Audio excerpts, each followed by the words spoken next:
Welcome back to the character component of the Samurai 7 Retrospective. Here we will continue our examination of the samurai, and today we will look at Heihachi. Now, Heihachi is introduced in episode 5 as a drifter who exchanges manual labor for food and trinkets. The group eventually run into him, and he joins the party with no reservations after Gorobe requests it. He is excited to get his share of rice and seems pretty friendly. He's also very helpful, as he quickly establishes himself as the engineer of the group. In fact, in the Great War, he served as a combat engineer, and he is an indispensable member of the team. He repairs many items, constructs many trinkets, and is even pivotal in several close escapes. Once the group make it to the village, he sees to the engineering tasks necessary and enthusiastically supports beheading Gonzo for attempting to betray the samurai.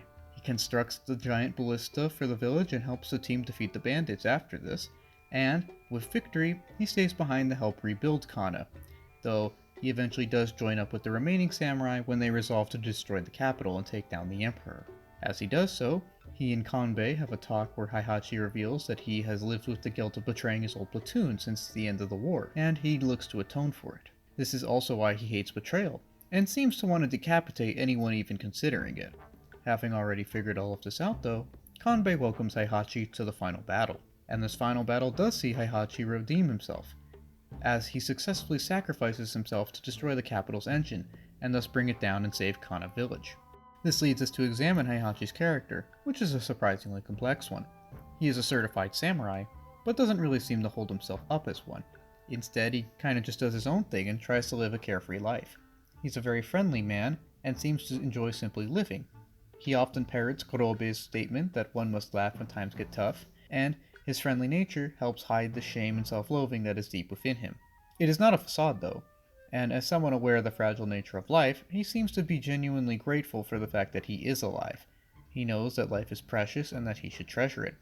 This feeds into his carefree nature and his love of rice, as he instinctively wants to shy away from death, and perhaps even the impact of his past mistakes.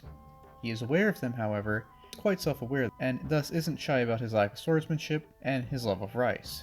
He knows that life is fragile, and since he's already sort of cheated to get where he is, he at the very least should attempt to redeem himself. Now this cheating, of course, was the betrayal of his previous platoon, which he did so out of fear during the Great War. This friendly veneer at first makes it seem as though Heihachi is simply a simple man, without any real depth, but all it really does is serve to cover his inner fear, guilt, self-loathing, and a sort of zen wisdom about him. While Heihachi becomes a brave samurai, he, initially, by his own admission, is not the bravest and doesn't care for combat. We can see this, in fact, with his combat debut, in which he uses his intellect and tools to indirectly win the fight as opposed to direct combat and strength. This reflects his smarts and technical skills, but also reflects upon his fear and dislike of combat. This fear should be noted because it was the source of his self-loathing. This self-loathing, of course, comes from his past instance of betrayal, which he did so out of fear. While Heihachi commented on never having cut anyone down before joining the group, he still joins the group as a man with blood on his hands. To make things worse, it is the blood of his former comrades, which he sold out of fear. This irreparably stains his honor, and since no one else seems to know about it, it is left to him to figure out how to redeem himself, and until he does, this irreparable stain on his honor festers within him, causing a sense of guilt and self-loathing. To cope with this, he resolves to try and live a carefree life in the meantime, to both try and distance himself from his past, and to sort of discredit himself as a samurai. He can no longer see himself as a true samurai because of his past mistakes, and thus doesn't really care if others do or don't either. For this reason, he now puts a premium on loyalty, and he refuses to elevate himself as he sees himself as a sort of failure. This explains why he never seems to take his status too seriously, and why he is always so humble. It is a sort of atonement, as he sees himself as someone unworthy of the honor which comes with being a samurai. This also explains why he lashes out so aggressively at those who would betray others. While his fever to decapitate Gonzo seems very out of character at first for such a laid-back man, it actually makes perfect sense in context, as he is not only lashing out against a possible enemy, but also himself, and his past mistakes, and the parts of himself which he doesn't really like. And this sets the stage for a good redemption arc. As if Heihachi is trying to quietly live in shame, why would he join such an outrageous quest?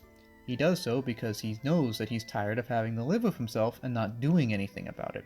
He wants to prove himself to both the world and himself that he can be a loyal and productive member of society, This isn't out of some sort of pride or drive for glory, but instead out of a simple wish to prove he can be loyal and serve a greater cause, to prove himself to others and himself. This explains how Heihachi can be both very friendly and humble and carefree, yet also assign himself to such a dangerous and complex task with such diligence. Because of his past transgressions, he doesn't take himself or his status very seriously, but he does his task and mission, as they are a way to atone for his past transgressions. This creates a man who naturally falls in line as a sort of friendly specialist for the team. While Heihachi does have moments of seriousness, he's often a very fun man who those in the group can turn to for support, whether friendly or technical. Quick tangent here, it is when giving this friendly advice that Heihachi's wisdom starts to come out. Throughout the series, Heihachi has a sort of zen knowledge about him, often answering questions indirectly or in a thought-provoking way. We see this most in his interactions with Kikuchiyo, who, after asking a deep question, will often get a deeper answer. For example, Kikuchiyo asks him, what makes one a samurai? To which Heihachi responds something along the lines of, look in your reflection. He doesn't answer like this to be rude or sarcastic, but instead to kind of provoke inner thought, and help Kikuchiyo grow to get to know himself. Heihachi can do this because even if he doesn't like parts of himself, he is still pretty self-aware, and thus in a way pretty wise. Now this wisdom has nothing to do with his position as the engineer, as while the engineer, it can be argued that he's the quote, smartest of the group. Answering like this proves that he knows the difference between intellect and wisdom. This is important as it also means he helps the viewer distinguish between the two as well. Knowing how to construct a massive ballista using only feudal technology definitely makes you smart. But it doesn't necessarily say anything of your inner wisdom, which is more reflected upon what the purpose of the ballista is, and how you came to the conclusion that you would need one, and your methodology for answering the previous questions, and so on and so forth. In fact, Heihachi's character serves as kind of a great discussion of the debate of intelligence versus wisdom. This is shown by the duality of life and death, and the choices he has made to get where he is currently in his life. Now, as a living organism, Heihachi naturally wants to continue living. A manifestation of this is the fear of dying. Fear isn't fun, so ideally the source of fear should somehow be rectified. Thus, a quote, intelligent conclusion is that something that eases this fear is good, even if the fear itself isn't always rational or wise. Therefore, to ease the fear and maximize his chances of living, Heihachi, quote, made the, quote, intelligent decision to sell out his old platoon. Now, from the view of maximizing one's own continued survival, it could be argued that this was the, quote, intelligent decision, as it at least either potentially or statistically helped him achieve his goal of survival. But it wasn't the wise decision, as it also means that even if successful, he would have to live with the shame of betraying those close to him, and the mental and spiritual ramifications of this. These ramifications would be magnified, especially if the betrayal wasn't even needed, if the betrayal wasn't even that logical of a decision. This means that the seeming smart answer still had quite big consequences. Heihachi has come to realize this, and seems to know this now, and deeply regrets his past actions. He is self-aware enough and wise enough to know that he messed up, and that intelligence is not necessarily the same as wisdom, and both are needed to live a balanced life.